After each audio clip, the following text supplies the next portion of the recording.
Why hello random people of the internet and welcome to my video. So if you follow me on TikTok, you might have seen that I've done a series recently where I showed you my process into revamping my Snow White and the Huntsman costume. Now, since I know not all of you follow me on TikTok or have TikTok, I thought I would just compile all those videos here for you to watch all together and have it all as like an experience. Yeah. I'm still currently editing the footage and pictures that I got from that day that I shot my costume, so they should be coming out fairly soon and I'm so excited to show them to you, so yeah. Without further ado, here is the process of me remaking and revamping aspects of my costume. Hi, I'm Meg, and in 2018 I made myself the armour from Snow White and the Huntsman. Why is this important? Good question.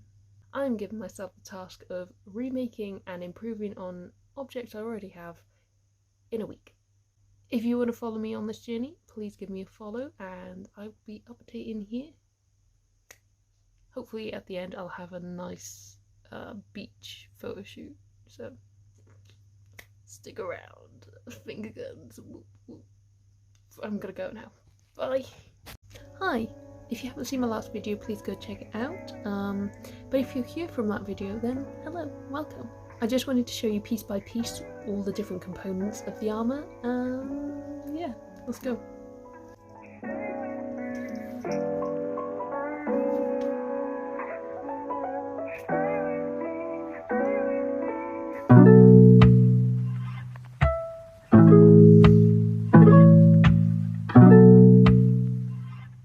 So as you've just seen, these are the items I've already made. One area we definitely need to improve on is the trousers.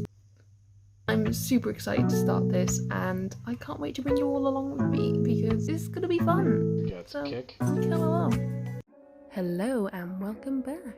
So today we were working on this sort of breastplate sort of situation. All I'm really doing in this part is basically sanding down areas I want to make more rounded, basically buffing it up, because in the next video we are going to apply some stuff called like foam clay. But important message here, always use a mask when you're like sanding things down or using paint, you know. Gotta keep those chests nice and healthy, don't want any foreign objects going in there. So as you can see, I was just taking my Dremel to the foam and now I've cut out some sanding paper and I'm just roughing up the areas so the foam clay can attach better, basically. And I thought I was genius using my ring light like this. So here I am again, and this is what the foam clay looks like in the tub. Join me in the next video to see me apply it. Hi and welcome back. So in the last video I talked about using this thing called foam clay. It's very interesting to work with. They tell you to use water with it, so I applied a bit of water onto the foam here and you basically just mould it with your fingers and water. And now we're going very speedy. This is just a close-up of how I go about moulding it. You just use a bit of water and your finger. Now this stuff was really fun to just play around with, and this is what it looks like when it's kind of dried. I think it has a work time of about half an hour. This is how I tried to keep its form whilst it dried. Then I basically got on to priming the whole thing. I did this the day after and I made sure to mask up the leather bits, so obviously they would not be primed as we don't want that. And then I just went in with a coat of like a silver chrome spray to give it that metallic look. Now for the most part I'm pretty happy how far this breastplate has come, so we're going to start working on other aspects of this cosplay, so join me for the next videos. Hi and welcome back. There were 3 items of clothing I wanted to revamp with this series. First being the trousers, but we're not dealing with those today. There was also this skirt part and yeah. But today we're going to deal with this arm wrap sort of thing. I don't know the technical word for it. I started by measuring up how much fabric I need and then cut that to size. I used the previous one as a sort of template, and here you can see me very seriously cutting a part of it off to make this slanted sort of shape.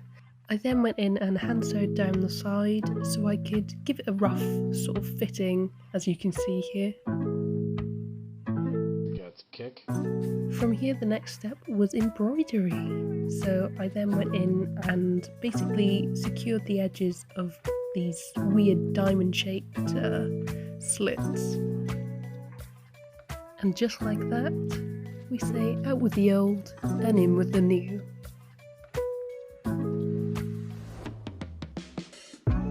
Join me in the next video where I tackle the trousers. Hello and welcome back! So I'm sure you're wondering why I have masking tape all around me. Well, it's to make a pattern, just like this. When I first started cosplaying, I was like notorious for never ever using a pattern and just winging it, but honestly, using a pattern is just so much easier. So as you can see, I'm just cutting around the pattern that I've made, and we have a leg, kind of. I ended up sewing the main parts of the trousers together so I could understand how it was going to fit me, and I added a zipper, very nice. We were then left with this flare sort of option. I kind of like it, not gonna lie. But we did end up going and sewing the rest of that. So these are the original trousers, and they're so gross. Like, no shape whatsoever, very gross. But here are the new ones. They're so much better. I'm so much happy with them. I did still make some mistakes, but they're so much better. Join me next time where I tackle some chainmail. Hello and welcome back. Here we have some cute doggies and some chainmail. So I had the majority of this already made when I started this cosplay back in 2018, and I just basically added to it. I used this Pringle can to help me shape it so it would be less awkward to add to it. I know, I'm a genius. So these are the jump rings I ended up using. I think I had about 2,000 of them altogether. I also had these bigger ones that I was going to make the chainmail skirt portion with, but they just didn't really end up working that well. I know it looks a bit janky with the safety pins, but probably the easiest way to secure the chainmail to the actual sleeve at the moment. Kick. I personally just really love how this all turned out. I have definitely caught the chainmail bug. Join me next time where I tackle more of the components. Hello and welcome back. So today we're going to tackle the rest of the components of the armour. These are the pauldrons. This is the knee brace. To revamp these other components, I pretty much did the same thing that I did with the breastplate, and I sanded them down and just put some foam clay over them. It is quite important that you do sand down the area you want to apply the foam clay, as it just makes it stick so much better. So here are the arm braces, all covered in clay. I also went in and covered the pauldrons as well. This one took a bit longer because it's a bit more detailed, but I got there. Now once they were all ready, I went and primed them and gave them a coat of a nice chrome spray paint. Here's me just testing them out again, seeing how they fit and just seeing the movability, and you know, pretty happy with them. Join me next time where at the last minute I decide to make a sword. Hi and welcome back. So the night before the shoot, I decided, yeah, let's make a sword. We have time, right? I basically started by lining up the wood on top of the foam and just drawing the sword shape around it. I then went and cut 2 of these out, so then I could sort of sandwich the wood in between them. I used contact cement to stick these pieces of foam together, and the wood inside just gives it that extra strength and stability.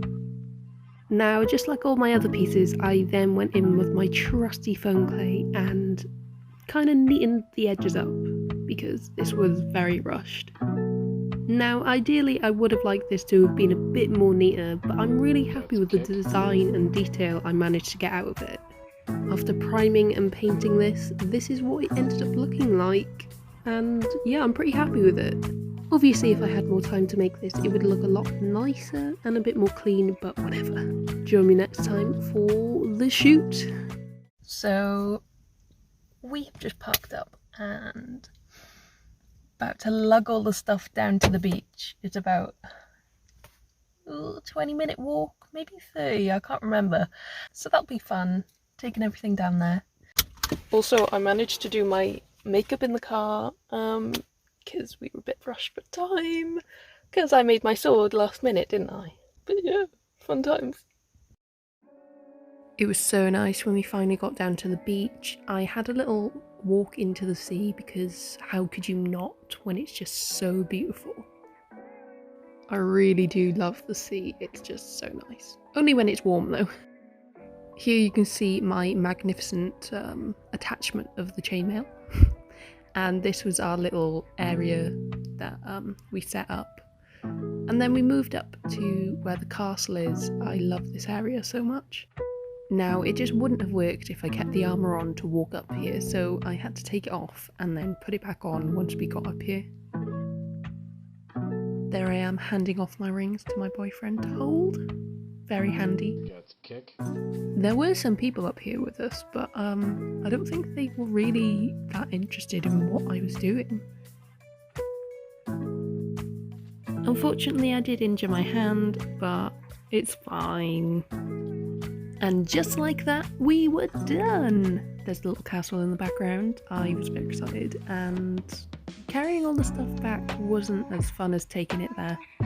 I just had to stop and take in the view here because it's just so beautiful down here, and it's one of my favourite places. And there's me, and there's my boyfriend. So yeah, I hope you stick around, and I shall be getting the pictures and footage out very soon.